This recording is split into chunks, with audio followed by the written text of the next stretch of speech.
राजनीति में दरवाजे कभी बंद नहीं होते, तारकिशोर प्रसाद। बिहार के मौजूदा राजनीतिक हालात पर बीजेपी विधायक तारकिशोर प्रसाद ने कहा है, कल बिहार बीजेपी के कुछ नेताओं को बैठक के लिए बुलाया गया था और लोकसभा चुनाव पर चर्चा हुई। बीजेपी बिहार की बेहतरी और देश के विकास के लिए फैसले लेती है। राजनीति में दरवाजे कभी बंद नहीं होते हैं। पार्टी का केंद्रीय नेतृत्व वही फैसला लेगा जो बिहार के हित में होगा। अफवाहों पर लिस्टेड कंपनियों को सेबी से मिली ढील।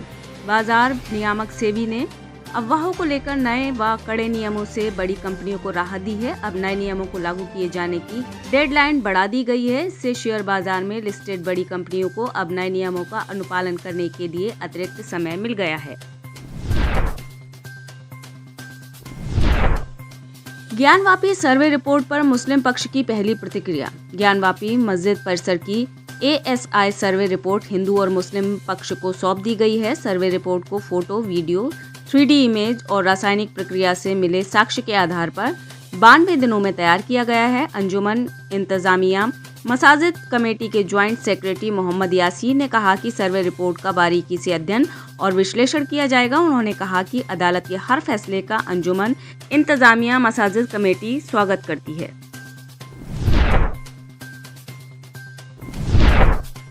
मुस्लिम महिला ने लगाए पुलिस पर अभद्रता के आरोप। यूपी के फतेहपुर में सोशल मीडिया पर एक वीडियो वायरल हो रहा है, जिसमें एक मुस्लिम युवती ने उसे रामलला के दर्शन करने से रोकने का आरोप लगाया है। महिला ने कहा कि अयोध्या जाने के दौरान उसे रास्ते में ही रोक लिया गया और पुलिसकर्मियों ने उससे अभद्रता की।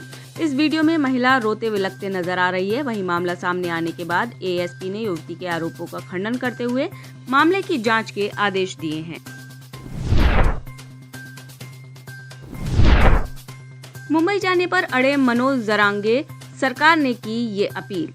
मराठा आरक्षण की मांग कर रहे मनोज जरांगे से महाराष्ट्र सरकार के एक प्रतिनिधिमंडल ने वाशी में मुलाकात की। उन्होंने अपील की कि आंदोलन को वापस ले लें, लेकिन मनोज जरांगे मुंबई जाने पर अड़े हुए हैं। मनोज जरांगे आजाद मैदान जाकर घोषणा करना चाहते हैं। कुछ ही समय में यह साफ हो जाएगा कि मनोज जरांगे ने क्या फैसला लिया है।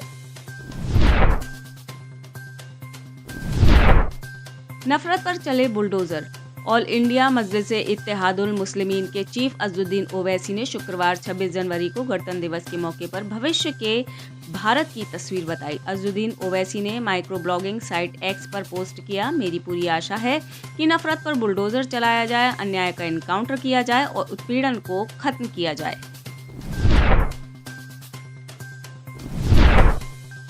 PM मोदी हैं RSS की कठपुतली। गणतंत्र दिवस पर कांग्रेस अध्यक्ष मल्लिकार्जुन खड़गे ने प्रधानमंत्री नरेंद्र मोदी पर जुबानी हमला बोला है। उन्होंने PM मोदी को राष्ट्रीय स्वयंसेवक संघ की कठपुतली करार दिया है। मल्लिकार्जुन खड़गे ने कहा, RSS और बीजेपी हमारे संविधान को विकृत करने और इसमें बदलाव करने की साजिश कर रहे हैं। बीजेपी हमारी संवैधानिक संस्थाओं को एक एक करके नष्ट करने या कमजोर करने के सभी प्रयास कर रही है। मोदी संघ के हाथों की कठपुतली जैसा व्यवहार कर रहे हैं, जिसका हमारी न्यायपालिका या धर्मनिरपेक्षता को खामियाजा भुगतना पड़ रहा है। HDFC बैंक में हिस्सेदारी बढ़ा रही है LIC। भारतीय जीवन बीमा निगम को देश के सबसे बड़े निजी क्षेत्र के बैंक HDFC बैंक में अपने हिस्सेदारी बढ़ाने की मंजूरी मिल गई है। LIC अब HDFC बैंक में 9.99% हिस्सेदारी तक खरीद पाएगी।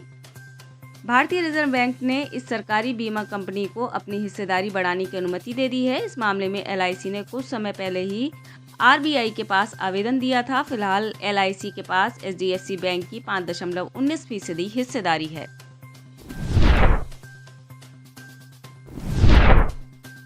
मुरादाबाद के बाबूराम यादव को मिलेगा पद्मश्री। उत्तर प्रदेश के मुरादाबाद के रहने वाले बाबूराम यादव का नाम 2024 के पद्मश्री पुरस्कार के लिए चयनित हुआ है। मुरादाबाद के पीतल उत्पादों पर दस्तकारी के लिए उन्हें यह अवार्ड दिया जाएगा। मुरादाबाद के नागफनी इलाके के बंगला गांव की तंग गलियों में रहने वाले 74 वर्षीय बाबूराम यादव 1962 से पीतल के बर्तनों पर नक्काशी का काम कर रहे हैं। बाबूराम यादव के परिवार में 3 बेटे हैं, जिनकी शादियां हो चुकी हैं। परिवार में उनकी पत्नी 70 वर्षीय मुन्नी यादव, बेटा अशोक यादव, चंद्र प्रकाश यादव और हरिओम यादव है, जबकि 2 पौत्र और 3 पौत्रियां हैं। राजभवन नहीं पहुंचे आरजेडी कांग्रेस के नेता। बिहार में बदल रहे राजनीतिक घटनाक्रम के बीच गणतंत्र दिवस के अवसर पर सीएम नीतीश कुमार राजभवन पहुंचे। राजभवन में हाई टी का आयोजन किया गया है। हालांकि डिप्टी सीएम तेजस्वी यादव यहां नजर नहीं आए और इतना ही नहीं, उनके नाम की पर्ची भी हटा दी गई है। तेजस्वी यादव के नाम की कुर्सी पर अशोक चौधरी बैठे हुए हैं। वहीं इस हाई टी में कांग्रेस के नेता भी शामिल नहीं हुए हैं। यह पहली बार है जब गणतंत्र दिवस पर आयोजित इस कार्यक्रम में सरकार के सहयोगी शामिल नहीं हैं।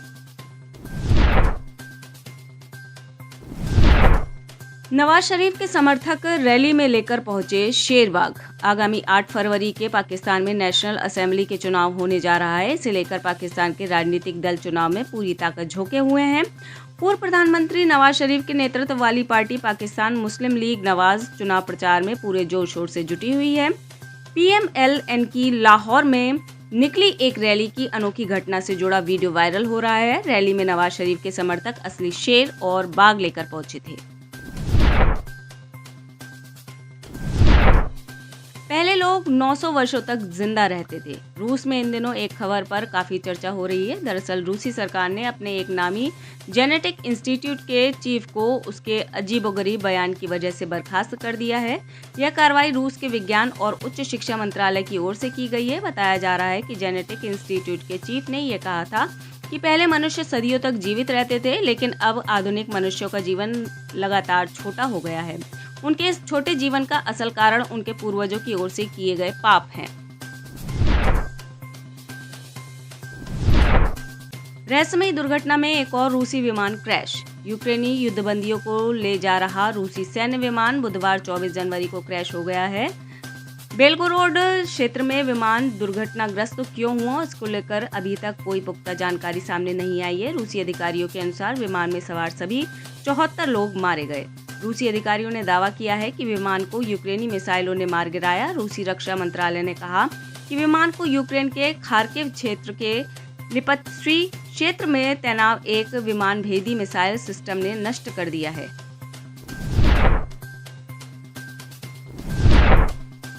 नाइट्रोजन गैस सुंघाकर दी गई मौत की सजा। अमेरिका के अलाबामा में हत्या के दोषी को गुरुवार 25 जनवरी शाम नाइट्रोजन गैस सुंघाकर मौत की सजा दी गई। यह इस तरह का पहला मामला है। बताया गया है कि 58 साल के दोषी को एक फेस मास्क के जरिए नाइट्रोजन गैस सुंघाई गई, जब नाइट्रोजन गैस की वजह से उसके शरीर में ऑक्सीजन की कमी हो गई और उसकी मौत हुई। यूएस न्यूज पोर्टल के मुताबिक अलाबामा के गवर्नर के इवे ने कहा कि नाइट्रोजन गैस के जरिए मृत्युदंड की पहली सजा पूरी की गई है। राज्य अब घातक इंजेक्शन के एक सरल विकल्प के रूप में आगे बढ़ रहा है। राज्य ने अपने नए प्रोटोकॉल में मौत की सजा के लिए इसे सबसे दर्द रहित और मानवीय तरीका बताया है।